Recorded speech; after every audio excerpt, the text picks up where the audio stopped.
Hello everyone. आज मैं आप लोगों को सबक नंबर 16 दरिया किनारे चांदनी पढ़ाऊँगी। ये एक नज़्म है जो कि अख्तर शिरानी ने लिखी है। तो मैं आपको पढ़ के बताऊँगी, उसके बाद फिर इसकी तशरीह करेंगे। तो चलिए शुरू करते हैं। दरिया किनारे चांदनी, क्या छा रही है चांदनी, इठला रही है चांदनी। दरिया की एक एक लहर को नहला रही है चांदनी, लहरा रही है चांदनी। दरिया किनारे देखना, पानी में तारे देखना, तारों को दामन में लिए क्या क्या नज़ारे देखना, दिखला रही है चांदनी। तो नज़्म के इस हिस्से में चांदनी की खूबसूरती बयान की गई है कि चांदनी कितनी खूबसूरत है, किस तरह से वो चारों तरफ छा रही है। और जब आपने देखा होगा रात के टाइम, कभी आप दरिया के या किसी नहर के आसपास होंगे, तो जब चांद की रोशनी उसके ऊपर पड़ती है, पानी के ऊपर, दरिया के या नहर के, तो ऐसा लगता है कि उसकी एक एक लहर को जो है वो पूरा निभा रही है, क्योंकि उस हर लहर पे उसकी छवि, उसकी परछाई नज़र आती है और वो बहुत ज़्यादा हसीन और ख़ूबसूरत लगती है। उसके अलावा वो बता रहे हैं कि जब दरिया के किनारे जाएं तो उसमें पानी होता है, तो उसमें तारे भी नज़र आते हैं रात के टाइम। तो वो नज़ारे जो हैं वो भी बहुत हसीन और ख़ूबसूरत लगते हैं, और चांदनी का नज़ारा जो है वो भी बहुत ज़्यादा अच्छा लगता है। ठंडी हवा खामोश है, उजली फ़िज़ा खामोश है, खामोश है सारा जहाँ, हर एक सदा खामोश है, और छा रही है चांदनी।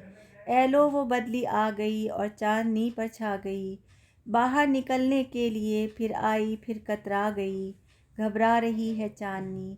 लो रात के मंजर चले, तारे भी घुल घुल कर चले, बैठे हुए या क्या करें अख्तर हम अपने घर चले, अब जा रही है चांदनी। अब नज़्म के इस हिस्से में जो उसके शायर हैं वो रात का मंज़र बयान कर रहे हैं कि जब रात होती है तो चारों तरफ खामोशी और सन्नाटा होता है, और हवा जो है वो भी ऐसा लगता है ठंडी है लेकिन खामोशी के साथ चल रही है, और सारा जहाँ लगता है कि सब खामोश हैं, क्योंकि सब चरिंद और परिंद जो भी होते हैं, इंसान, सब लोग अपने सो जाते हैं, और जो भी आमदोरफ्त होती है वो सब वो हो जाती है, ख़त्म हो जाती है, और सब अपने बिल्कुल आवाज़ें आनी चाहे किसी भी चीज़ की हो वो सब बिल्कुल खामोश हो जाती हैं। और ऐसा लगता है कि चारों तरफ बस चांदनी जो है, चाँद की रोशनी जो है वो ही चारों तरफ छा रही है। उसके बाद वो इसमें बयान करते हैं इस नज़्म के हिस्से में कि जब चांदनी के ऊपर ऐसा होता है, कई दफ़ा बादल का टुकड़ा आ जाता है, बदली आ जाती है, और वो चांदनी के ऊपर जब आती है तो चांदनी उसके पीछे छुप जाती है, क्योंकि बादल का जब टुकड़ा आता है तो उसकी रोशनी इतनी नज़र नहीं आ पाती। तो उसके बाद फिर वो कह रहे हैं कि ऐसा लगता है कि जैसे चांदनी जो है उससे बाहर निकलने के लिए कतरा रही है या कोशिश कर रही है आने की, और कई दफ़ा वो घबरा रही है कि वो उसके ऊपर बादल का टुकड़ा आ गया है। और नज़्म के आखिरी हिस्से में शायर ये कह रहे हैं कि अब रात के मंज़र चले, यानी रात में जो मंज़र थे, चांदनी थी, उसकी रोशनी थी, चारों तरफ खामोशी थी, ठंडी हवा थी, कोई सदा नहीं थी किसी भी तरह की। तो अब वो मंज़र जा रहा है जो रात के टाइम था, और तारे भी जो हैं वो धीरे धीरे जा रहे हैं, क्योंकि जब आपने देखा होगा कि सुबह होनी शुरू होती है तो तारों की जो रोशनी है वो बहुत ही हल्की होती चली जाती है, कि इसीलिए वो कह रहे हैं कि तारे भी गुल गुल कर चले। और फिर वो अपने आप से मुखातिब होकर कहते हैं कि अब हम भी यहाँ बैठ के क्या करेंगे, ऐसा करते हैं कि हम भी अपने घर चलते हैं, क्योंकि अब चांदनी जो है वो जा रही है, यानी कि सुबह होने वाली है। तो ये नज़्म है जो कि मैंने आपको समझा दी। अब इसका हम देखते हैं मश्क वाला हिस्सा। सबसे पहले इसमें लफ्ज़ माने हैं। पहला लफ्ज़ है फ़िज़ा, उसके माने हैं मंज़र या माहौल। फिर है दामन, दामन कहते हैं आंचल को। नज़ारा यानी कि मंज़र, और सदा कहते हैं आवाज़ को। अब उसके हम अगली मश्क देखते हैं। ये सवाल जवाब है। आप देखिए, मैं आपको पढ़ के बता देती हूँ। पहला सवाल है, शायर ने नज़्म में किस चीज़ और किस जगह का मंज़र पेश किया है? तो उसका जवाब है, शायर ने इस नज़्म में दरिया किनारे चांदनी का मंज़र पेश किया है।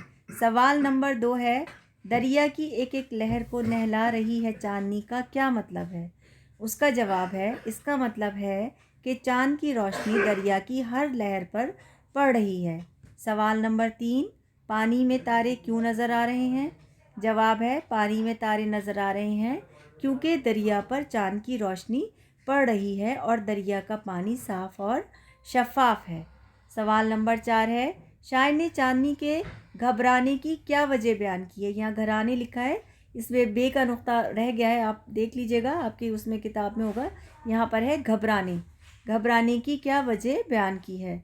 उसका जवाब है, शायर ने चांदनी के घबराने की ये वजह बयान की है कि बदली ने आकर चांदनी को ढक लिया है, इसलिए चांदनी घबरा रही है। अब हम इसकी अगली मश्क देखते हैं।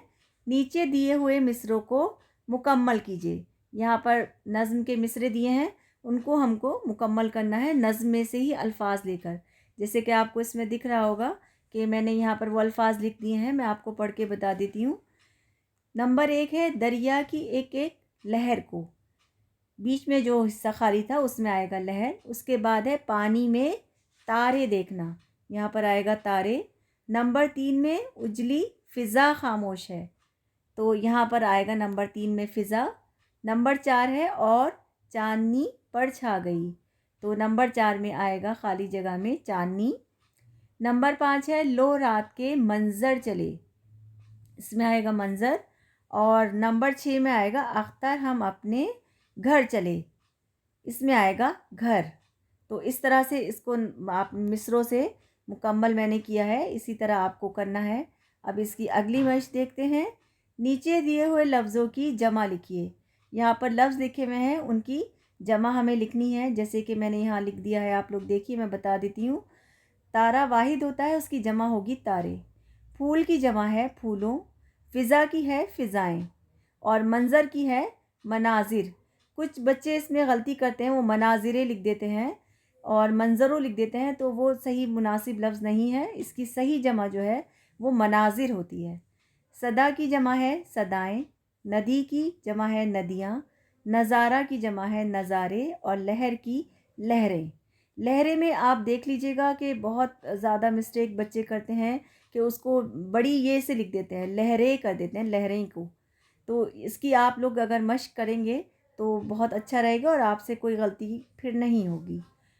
अच्छा, उसके बाद देखते हैं यहाँ पर अगला काम, यहाँ पर अमली काम है कि नज़्म को ज़बानी याद करना है। और यहाँ पर तस्वीर बनी हुई है, वो 2 लड़कियाँ नज़र आ रही हैं जो वो उसमें अपने सर पे वो रखे हुए हैं, छाता लिए हुए हैं। तो उसकी कोई ज़रूरत नहीं है कि आप इसको लिखें, नज़्म को आप ज़बानी याद कर सकते हैं। बाकी तमाम मश्क़ें मैंने आपको बता दी हैं, करवा दी हैं। उम्मीद है कि आपको ये सब चीज़ें अच्छे से समझ में आ गई होंगी। And I hope you enjoy this video. Thank you.